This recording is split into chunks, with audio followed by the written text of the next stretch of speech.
Dejen que les hable con franqueza. Ustedes son gente instruida y saben también como yo que las guerras siempre se han librado por un solo motivo, por codicia.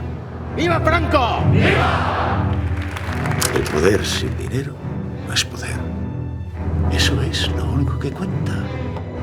Quien se hace con el patrimonio gana la guerra. ¿Dónde está mi hija? ¿Qué habéis hecho con ella? La memoria no es venganza, es buscar la verdad. No es más que un cuadro.